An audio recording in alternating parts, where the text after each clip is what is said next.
Hello friends, हम लोग spectrum पढ़ रहे थे और इकाई एक है ना।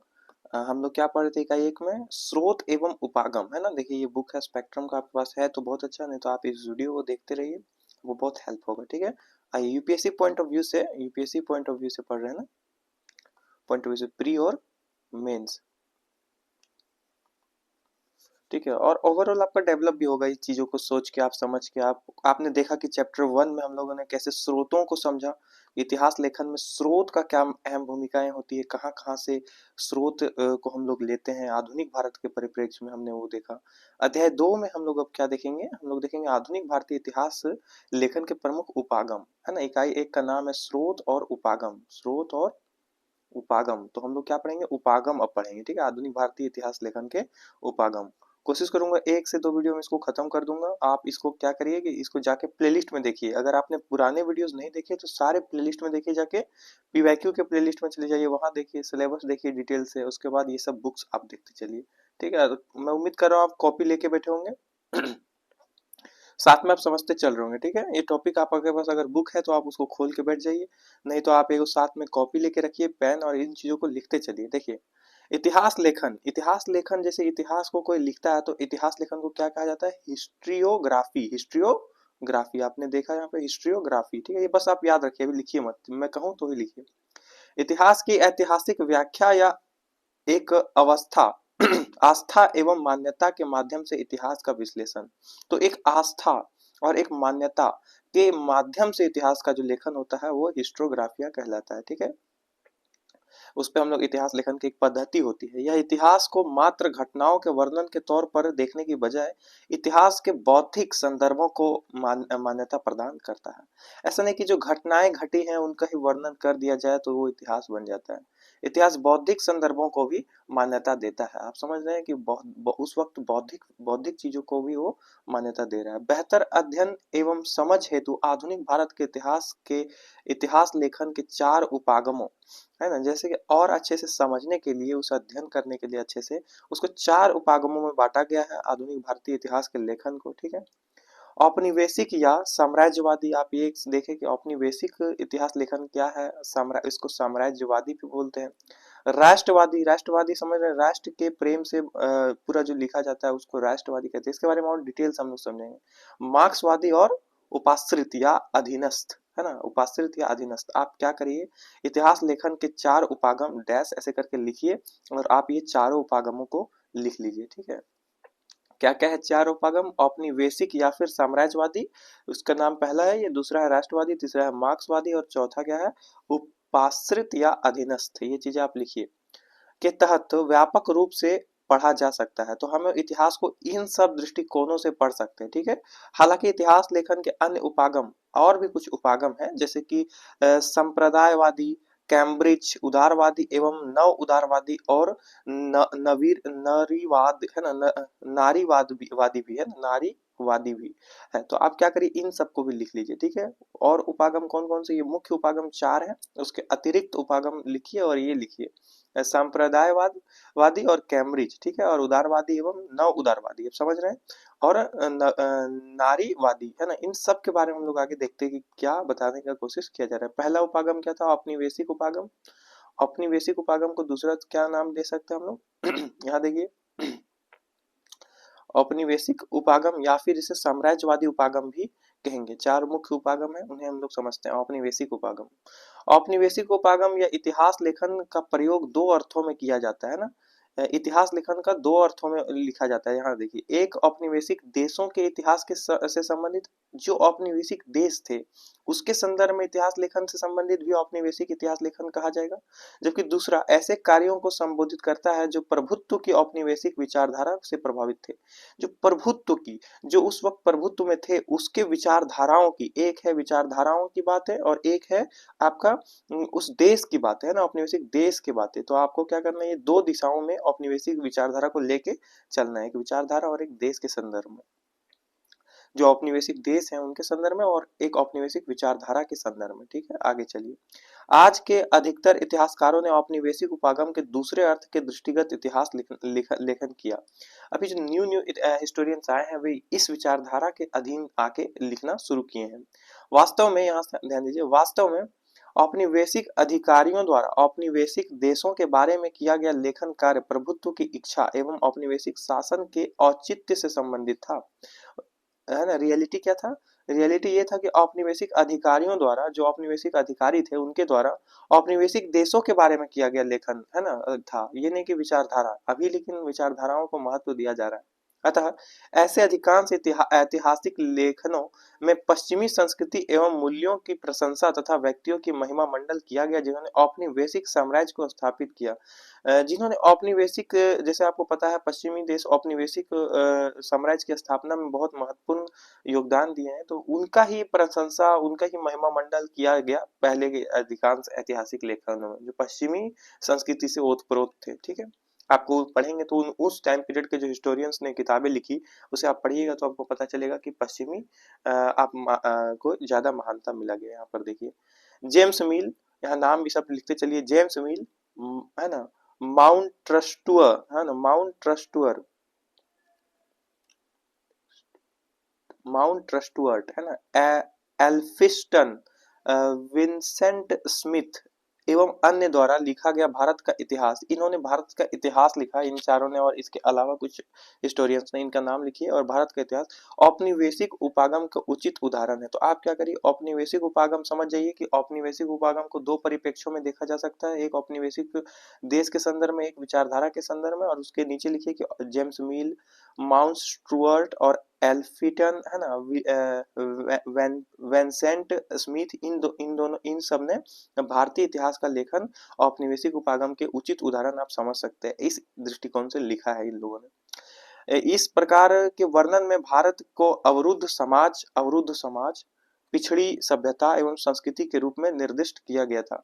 तो जब औपनिवेशिक विचारधाराओं से लिखा गया है ना, और ये खास तौर पे कौन लिख रहे हैं, आप इनके नाम देखिएगा, ये कौन है, ये ब्रिटिश से संबंधित रखते हैं। ठीक है, तो इन लोगों ने लिखा तो क्या किया, भारत की संस्कृति को पिछड़ा बताया, भारत को समाज का अवरुद्ध बता दिया, और इस टाइप से इनकी किताबों में दिखाया गया। ठीक है, जबकि ब्रिटेन को उत्कृष्ट सभ्यता एवं उन्नत वैज्ञानिक प्रौद्योगिकी वाले देश के रूप में महिमा मंडल किया गया। जब इसी देश के लोग लिखेंगे तो यहाँ के महिमा मंडल कर लिए और यहाँ का बुराई कर दिया। ये औपनिवेशिक विचारधाराओं से ओतप्रोत होकर लिख रहे हैं। हालांकि सभी ब्रिटिश ऐतिहासिक लेखनों में एक समान रूप से औपनिवेशिकता मानना सही नहीं है। देखिए, हमेशा कुछ ना कुछ बुक्स होते हैं, कुछ ना कुछ राइटर्स उभर के आते हैं हर एक समाज से, जो जिसे आप पूरी तरह से अपने देश के प्रति महिमा मंडल किया ऐसा आप नहीं प्रतीत पाएंगे। ठीक है, वे कुछ विशेष स्थितियों में कुछ एक दो उत्पन्न होते हैं जो निष्पक्ष होकर लिखते हैं। वो निष्पक्षता भी आपको वो एक दो में दिखेगा। जैसे कि यहाँ समझिए, हाल के वर्षों में भारत के इतिहास का सृजन बेहद तीव्र हो गया है। इसका तथा इसकी व्याख्या एक आहान किया जा सकता है ना, आहान किया जा सकता है। इसके दो तरफा कारण है।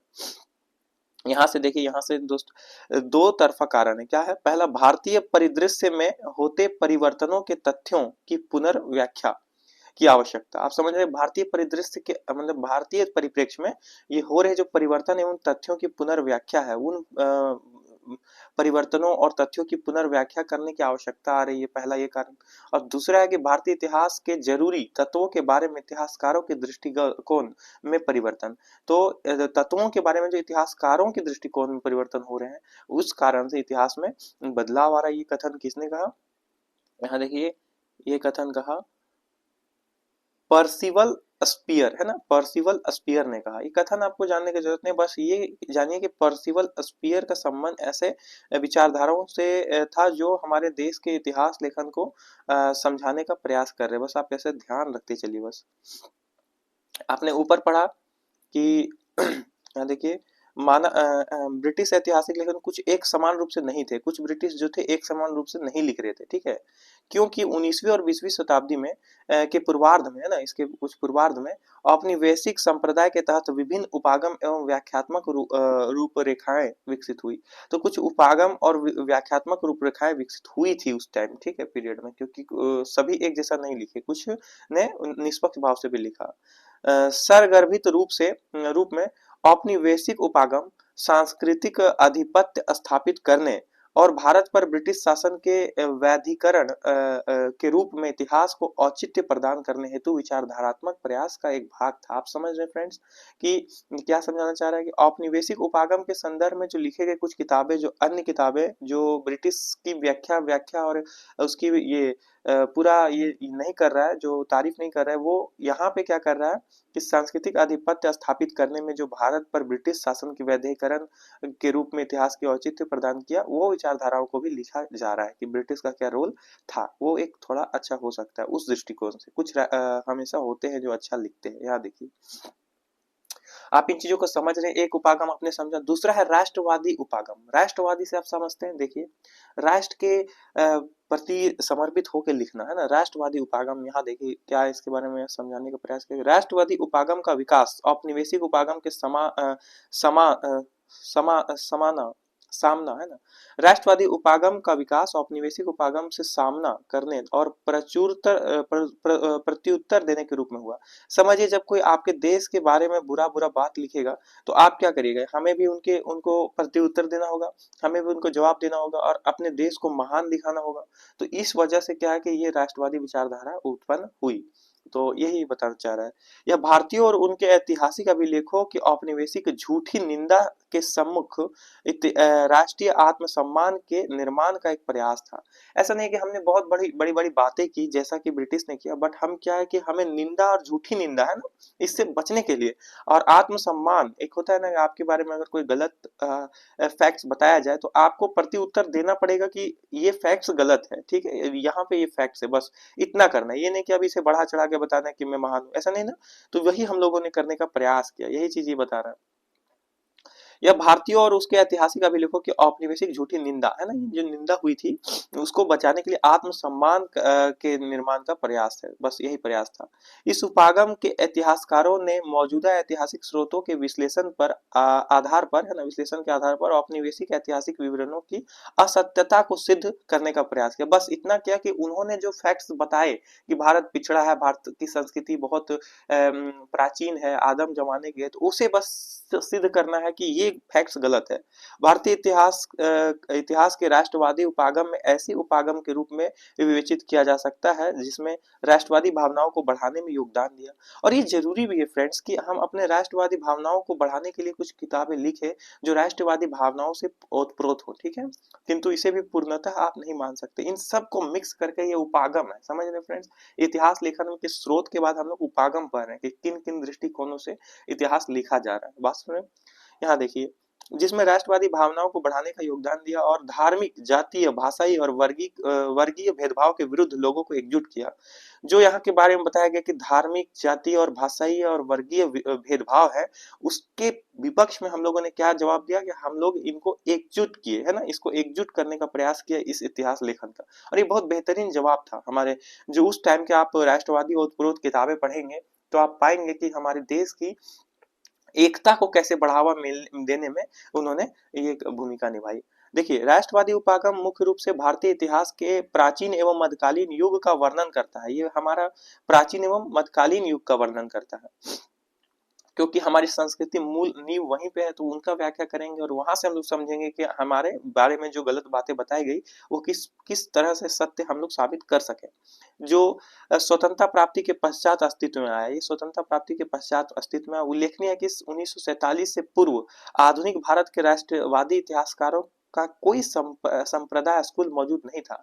एक्चुअली ऐसा है कि फ्रेंड्स, जो राष्ट्रवादी इतिहासकारों को है, ऐसा विचारधारा हम लोग को आने का शुरुआत ही नहीं होता अगर हमारे बारे में कुछ गलत फैक्ट्स नहीं मौजूद होते, हमारे बारे में उन इतिहासकारों ने गलत फैक्ट्स मौजूद किए लोगों के बीच, तब जाके ये 1947 तक ये था भी नहीं। राष्ट्रवादी इतिहासकारों के जो कोई भी एक ऐसा संप्रदाय का स्कूल जो जहाँ पे राष्ट्रवादी विचारधारा के इतिहास को लिखा जाए, किंतु धीरे धीरे क्या हुआ कि इनके प्रति उत्तर में हमने उभरना शुरू किया और हमने राष्ट्रवादी भावनाओं से ओतप्रोत होकर किताबें लिखी। उस टाइम की किताबें आपको देखिए कौन कौन थे इनमें, ये देखिए दादा भाई नौरोजी, आपने किन किन का नाम सुना है, आप लोग समझते चलिए। भाई नौरोजी, आप इसको लिख भी लीजिए कि राष्ट्रवादी भावनाओं से ओतप्रोत लोगों का जो इतिहासकार है उनके नाम लिखिए, और ये लिख लीजिए फैक्ट्स में कि 1947 से पहले ऐसा कुछ नहीं था। आप समझ रहे फ्रेंड्स। दादा भाई Naoroji, M G Ranade, G V Joshi, R C Dutt, K T Telang, G K Gokhale and D E है ना, डीई वाचा जैसे गैर अकादमिक राष्ट्रवादी अर्थशास्त्रियों द्वारा 19वीं शताब्दी के अंत में उपनिवेशवाद के विस्तृत वैज्ञानिक आलोचना की गई है ना। इन्होंने, ये अर्थशास्त्री थे दोस्तों, ठीक है, ये 19th सेंचुरी के बेहतरीन अर्थशास्त्री थे। और ये इन्होंने क्या किया कि उपनिवेशवाद के जो लिखा गया था फैक्ट्स, उसका वैज्ञानिक तरीका से आलोचना किया। ऐसा नहीं कि सिर्फ आलोचना किया, वो सब फैक्ट्स प्रस्तुत किया जो वैज्ञानिक आलोचना कहा जा सकता है। वैज्ञानिक आलोचना और वैज्ञानिक आलोचना में अंतर ये होता है कि आलोचना किया जाता है बिना फैक्ट्स का, और वैज्ञानिक आलोचना किया जाता है फैक्ट्स और तर्कों के साथ। समझ रहे फ्रेंड्स। और ये इकोनॉमिस्ट से बहुत ही बेहतरीन फैक्ट्स आपको डाले। उस टाइम की किताबों को पढ़िए, अगर आप देख पाए तो देखिए। श्री अरबिंदो के करीबी सहयोगी शाखाराम गणेश देउस्कर ने 1904 में बंगला में प्रकाशित अपनी पुस्तक देसर कथा है ना, देशेर कथा मतलब देश की कथा, ऐसा कुछ है। देशेर कथा का माध्यम से है ना क्या किया, नौरोजी एवं रानाडे के विचारों को प्रचलित किया। इन लोगों के विचारधाराओं को बंगाल में बांग्ला भाषा में, अनेक भाषाओं में, ताकि वहां के लोग अपने भाषा में उसको पढ़ सके, 1994 में आपको देशेर कथा के रूप में प्रकाशित किया। ये आप लोग ये सब देखिए कौन है, गणेश देउस्कर है ना, शाखाराम गणेश देउस्कर। यहाँ देखिए कथा के रूप में किया, प्रचारित किया। 20वीं शताब्दी के पूर्वार्ध में केटी शाह, काले है ना, वीसी काले, सीएम वकील है ना, D R Gadgil, Gyanchand, V K R V Rao, Wadia and Merchant जैसे कई अकादमिक अर्थशास्त्रियों ने पद चिन्हों का अनुसरण किया। तो इन सब का नाम आपको याद नहीं रखना, बस इतना याद रखिए कि आगे भी कुछ अर्थशास्त्रियों ने इस पद चिन्ह को किया और इसी आधार पर फैक्ट्स को प्रस्तुत करते गए किताबों में। तो ये बहुत ही इंपॉर्टेंट है फ्रेंड्स। आगे चलिए हम लोग देखते हैं। यहाँ समझिए कुछ एक कथन है, दिन ब दिन सैकड़ों हाजिर जवाब। आप उन किताबों को पढ़ेंगे जो उन लोगों ने लिखा है, उसमें आपको ऐसा पैराग्राफ मिलेगा, इन्होंने वो कथन कहे हैं जो देश के बारे में बताता है। ये आप सुनिए, इसको देखिए। दिन ब दिन सैकड़ों हाजिर जवाब बाबू अंग्रेज उनके अंग्रेज अत्याचारियों के खिलाफ अपने क्रोध रोष को बेहद तीक्ष्ण एवं प्रभावी समालोचना के माध्यम से सामने रख रहे हैं। इस प्रकार इसमें कोई शंका नहीं है कि इन अखबारों को पढ़ने वालों को के मस्तिष्क के गंभीर विश्वास उपजेगा कि हम समस्त मानव जाति के शत्रु हैं, और विशेष रूप से भारत के। ठीक है फ्रेंड्स, ये लॉर्ड डफरीन ने लिखा था समाचार पत्र में प्रकाशित सामग्री पर 1886 का है ना, 1886 का। आप समझ रहे फ्रेंड्स, इसको समझने का प्रयास करिए। वो इन कथनों के माध्यम से क्या संदेश दे रहे हैं भारत के लोगों को, है ना, कि भारत का शत्रु, भारत के लोग उन्हें शत्रु मानता है ना। आपको मैंने बताया था कुछ इतिहासकार वहां के भी थे जो ओरिजिनल फैक्ट्स अपने किताबों में लिखा करते थे। यहाँ देखिए, राष्ट्रवादी उपागम ने सामाजिक सुधार आंदोलनों को उचित स्थान दिलाया। राष्ट्रवादी जो उपागम बन के आया, ये उभर के दूसरा उपागम, इन्होंने समाजवादी है ना, सामाजिक सुधार और आंदोलनों को उचित स्थान दिलाया। कि कुछ समाज में सुधारों की आवश्यकता थी, उन आंदोलनों को उचित स्थान दिलाने में इनका बहुत भूमिका थी। तो भूमिका में, योगदान में आप लिख लीजिए, राष्ट्रवादी योगदान में सामाजिक सुधार आंदोलनों को उचित स्थान दिलाने के लिए इनका योगदान रहा। लेकिन इस ओर उनका दृष्टिकोण आलोचनात्मक नहीं रहा, क्योंकि देश में कुछ चीजें आलोचनात्मकता की ओर देखनी चाहिए। कुछ देश में ऐसी चीजें होती हैं, कुरीतियां, जिसकी आलोचना करना उचित है कि हिस्ट्री लिखने वाले के लिए, ठीक है। तो हमने आलोचना नहीं मिलता है हमें राष्ट्रवादी इन चीजों से, ठीक है। तो ये इतिहास लेखन में परिपूर्णता नहीं ला पाता है, इसलिए हमें और भी उपागमों का सहारा लेना पड़ता है। और उन्होंने अक्सर निम्न जातियों और जनजातियों द्वारा चलाए गए मुक्ति आंदोलनों की उपेक्षा की। यहाँ समझिए, जो राष्ट्रवादी विचारधाराओं से लिखे गए हिस्ट्री थे, उसमें क्या कहा गया इतिहासकारों ने, जो जातियों और निम्न जातियों और जनजातियों द्वारा जो चलाए जा रहे मुक्ति आंदोलन थे, उनकी उपेक्षा की, क्योंकि राष्ट्र की महानता को दिखाने में उन निम्न जातियों तथा कथित, जिसे निम्न जातियां बोली जाती है, और जनजातियों को की मुक्ति आंदोलन की उपेक्षा करना एकदम उचित हो गया था, क्योंकि राष्ट्रवादी भावना कैसे उभर के आएगी, ये हमारा देश सबसे महान है। कुछ चीजें वहां पर समझने की जरूरत है हमें, उनका भी इतिहास लेखन में बहुत बड़ा रोल रहता है। तो इन लोगों को, उन्होंने ऐतिहासिक विकास में भारत की उत्कृष्टता को सिद्ध करने का प्रयास में भारतीय समाज संस्थाओं के ऐतिहासिक मूल्यांकन की भी उपेक्षा कर दी। यहाँ समझिए, ऐतिहासिक मूल्यांकन की उपेक्षा की किस किस दृष्टिकोण से, कि भारत की उत्कृष्टता को सिद्ध करने के लिए, कि भारत की महानता को सिद्ध करने के लिए उसके मूल्यांकन को भी उन्होंने क्षति पहुंचाई। यहाँ देखिए, कुल मिलाकर इस उपागम ने आर्थिक, सामाजिक और सांस्कृतिक इतिहास की उपेक्षा की। यहाँ पर कुछ चीजों की ये उपेक्षा भी किया है। तो ये पूरा परिपूर्णता नहीं है। अगला क्या है, मार्क्सवादी, है ना। अगला हम लोग मार्क्सवादी अगले वीडियो में समझेंगे कि मार्क्सवादी क्या है। कोशिश करूंगा कि नेक्स्ट वीडियो में मैं खत्म कर दूं मार्क्सवादी, आप लोग समझिए। थैंक यू फ्रेंड्स, आपने देखा। आगे प्लेलिस्ट आपको मिल जाएगा, आप सारे प्लेलिस्ट में जाके सारे वीडियो देखिए अगर आपने नहीं देखा है तो।